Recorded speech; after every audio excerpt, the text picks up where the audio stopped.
नमस्कार साथियों, मैं दीपक कुमार आप सभी साथियों को अपने YouTube चैनल में स्वागत करता हूं।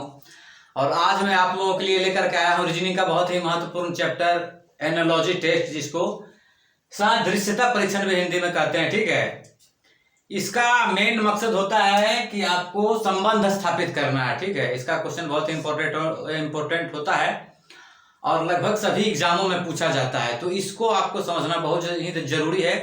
अगर आप नए नए स्टूडेंट हैं तो आप इसको जरूर ही सीखिए। चलिए मैं आपको इसको सिखाऊंगा।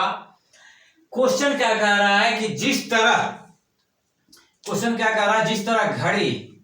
घड़ी का संबंध समय से है, ठीक है, घड़ी समय बताता है, उसी तरह वाहन का संबंध किससे है। ठीक है, ये चारों यहाँ पे 5 ऑप्शन दिया गया है। ये पांचों ऑप्शन में से कोई एक ऑप्शन ही इसका सटीक आंसर है। आपको सबसे सटीक आंसर को ही चुनना है। आपको सारे ऑप्शन लगेंगे कि अरे ये सही है वो सही है, लेकिन आपको जो सबसे उत्तम को आंसर होगा, उत्तम ऑप्शन होगा, वही आपको चुन करके बताना होता है इसमें।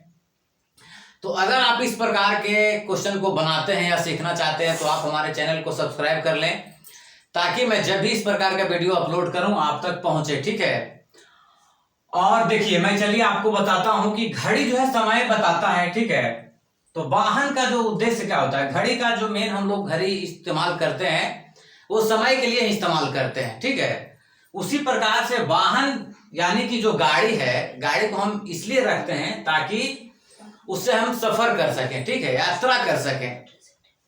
तो चालक से संबंधित नहीं है, रास्ता भी गलत हो जाएगा। ठीक है, ये भी नहीं होगा, संबंध चालक से नहीं है, रास्ता से भी नहीं है। ठीक है, हम लोग रास्ता के लिए उपयोग नहीं करते हैं, गाड़ी को सफर के लिए उपयोग करते हैं, तो यात्री भी गलत हो जाएगा। और मेन इसका जो हमारा वाहन जो रखने का मेन पर्पस होता है उसको होता है सफर करना। ठीक है, तो ऑप्शन नंबर 5 मेरा सही हो जाएगा। ईंधन से भी नहीं होगा, क्योंकि ये सब चीजें आपको देखने में लगेगा कि भाई ये भी ऑप्शन हो सकता है, लेकिन जैसे देखिए अभी हम घड़ी जो जिस प्रकार से रखते हैं घर में, किस लिए रखते हैं, समय बताने के लिए रखते हैं, समय को जानने के लिए रखते हैं। उसी प्रकार से वाहन को जो हम रखते हैं घर में, वो किस लिए रखते हैं, सफर करने के लिए रखते हैं। ठीक है, तो सबसे इसका बेस्ट ऑप्शन क्या हो जाएगा, 4 नंबर हो जाएगा। और चलिए फिर हम लोग चलते हैं अगले क्वेश्चन पे। ठीक है, क्वेश्चन नंबर दूसरा, हम लोग आ गए हैं दूसरे क्वेश्चन की तरफ। दूसरा क्वेश्चन क्या कह रहा है कि कारखाना का संबंध उत्पादन से है। ठीक है, कारखाना का संबंध किससे है, उत्पादन से है। तो विद्यालय का संबंध किससे होगा, व्हाट का निशान है, प्रश्नवाचक चिन्ह है। आपको 5 ऑप्शन दिया गया है। पहला ऑप्शन है विद्यार्थी, शिक्षक है, दूसरा है विद्यार्थी, तीसरा है शिक्षा, चौथा है अनुशासन। इनमें से कोई नहीं, सबसे सटीक ऑप्शन आपको चुनना होता है। सारे ऑप्शन आपको सही लगेंगे, लेकिन उसमें से एक ही ऑप्शन जो है आपका राइट आंसर होता है। तो चलिए हम लोग इसको सोल्व करते हैं। कारखाना का संबंध उत्पादन से है। कारखाना हमें क्या करता है, उत्पादन करके देता है। ठीक है, उत्पादन करता है कारखाना में।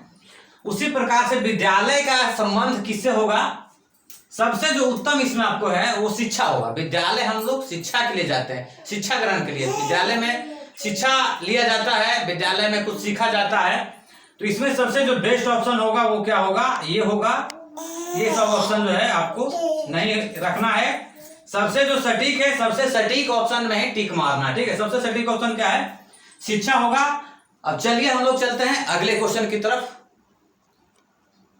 अब चलिए हम लोग आ गए हैं क्वेश्चन 3 नंबर की ओर। ठीक है, अब देखिए इस प्रकार से अल्फाबेटिकल भी रह सकता है। इसमें एनालॉजी टेस्ट में आपको संबंध स्थापित करना है, तो किसी भी प्रकार का क्वेश्चन रह सकता है।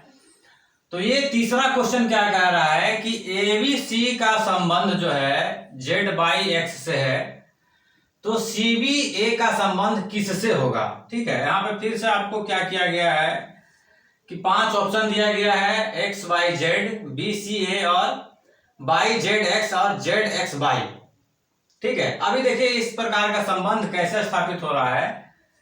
ABC जो है आपका, ABCD में क्या होता है, शुरुआत क्या होता है, ABCD से होता है, और लास्ट यहां पे क्या होता है, XYZ होता है। ठीक है, तो क्या किया गया है यहाँ पे, जैसे हम आपको इधर से आपको क्या होता है, यहाँ पे XYZ होता है। ठीक है, तो इसको उल्टा करके लिखा गया है। ठीक है, यानी कि इसको इधर कर दिया गया है, उल्टा करके लिखा गया है Z/X, Z/X लिखा गया है ना।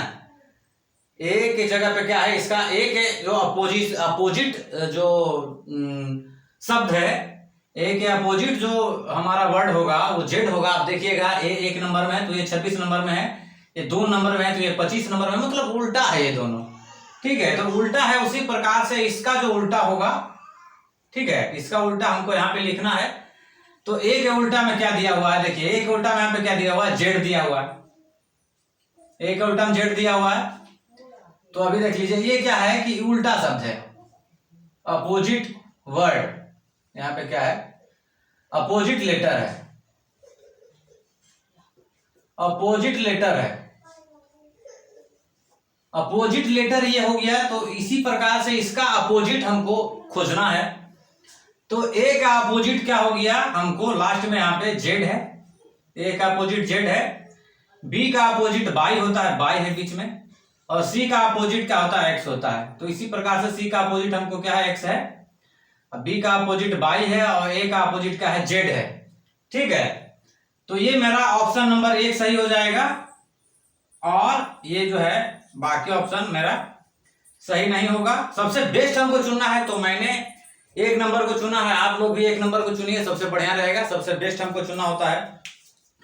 तो चलिए, अगर आपको ये सारे क्वेश्चन पसंद आता है, इस प्रकार के अगर आप वीडियो देखते हैं तो आप हमारे वीडियो को शेयर कर सकते हैं, आप हमारे चैनल को सब्सक्राइब कर लें ताकि मैं जब भी इस प्रकार का वीडियो को अपलोड करूं आप तक पहुंचे। ठीक है, फिर से आपसे मिलेंगे एक और भी बेहतरीन रीजनिंग के वीडियो के साथ में, और भी एक रीजनिंग के बेहतरीन चैप्टर के साथ में। तब तक के लिए जय हिंद, धन्यवाद।